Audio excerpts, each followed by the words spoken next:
morning.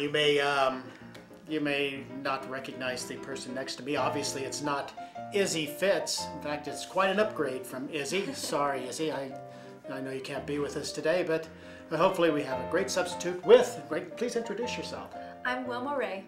Wilma Ray. And Wilma Ray is the great niece of J.R. Winterbotham, who used to be the county health inspector. He saved a lot of people from polio and flu and all that kind of stuff. So you ought to be proud of your uncle. Very proud. Well, I can tell. But anyway, we our sponsors. We ought to have a shout out to our sponsors here. Eagle Crest Retirement Home, where we'll all be someday. Headley's Fine Clothing, where he's the personal supplier of Izzy Fitz. And last but not least, the Smoky Hill Museum, where you go find all your yesterday stuff at 211 West Iron. West Iron.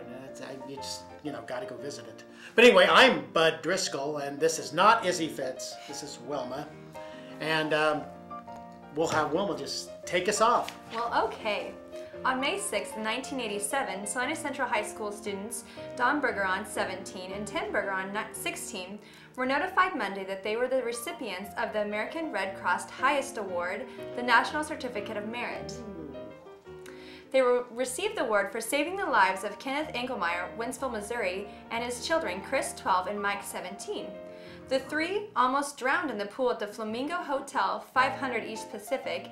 The incident occurred when Engelmeyer was swimming with his children, the ages 10 and 5 at the time. The children slipped into the deep water, and Engelmeyer was dragged down when he tried to help them.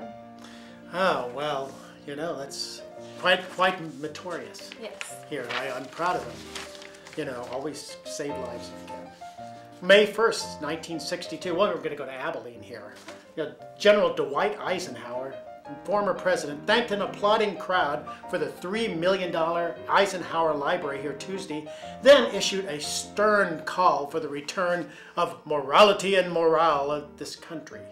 The former president spoke at the dedication of the library, housing the documents of his 8 years as chief executive of the U.S. When we think of the pioneers, does that sound like him? It's close. Oh, okay. We thank them for their sturdiness, their faith in God, and glorious pride in America.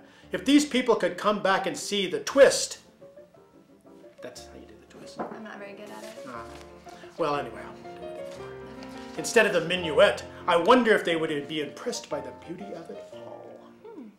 I bet they would. I think they would, especially if the president was twisting. Yes. I think that would be great. Well, also in 1962 on May 1st, among the satisfied customers at the Salina JCPenney store Monday was a 3-year-old girl. Wandering around the infant section, she found a potty which was on display. She sat right down and used it for the purpose for which it was intended. Oh, well, that was kind of no flushing water there. Yes. Well, I hope they bought it, the hope merchandise. so Well, God, we're stuck on 1962. A lot of stuff happened in 1962. Well, this was May 6, 1962. 6 youths between the ages of 16 and 18 picketed the Salina YMCA Saturday afternoon carrying homemade signs which read, "Why Rich Men's Christian Association," and $15 for a workout. Unfair! Wow. The picketing was precipitated by an incident at the Y early Saturday afternoon. According to Ronnie Hamilton, 1007 Park, one of the picket bearers, he and 4 others were refused the use of the Y gym facilities and told to leave because they didn't have full-year Y membership cards.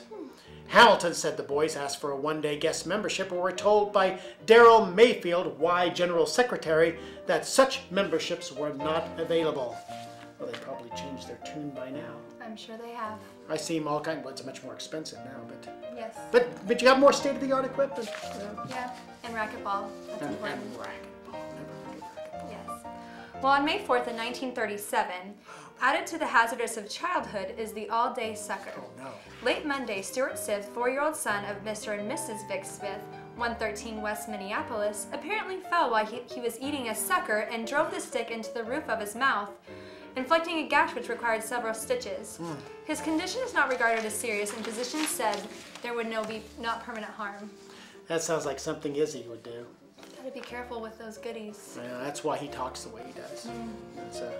Anyway, we're going to go back 100 years for our final one to May 1st, 1912. You know what? It was Circus Day in Salina. Wow. And early in the morning, the people began filling the streets in order to be certain of seeing every detail of the Kit Carson Ranch. Okay, let me try that again. The Kit Carson Ranch Wild West Parade. Attracting much attention was Prince Lucy's troupe of Russian Cossacks. Wow, everyone loves a circus. And a Cossack. Yes. Especially, when they do those dances. Well, thank you for filling in for Izzy. We'll see how many hits we have, and we may replace Izzy permanently. So, thank you, and we'll say goodnight. I'm Wilma Ray. Have a great day. And we'll see you yesterday.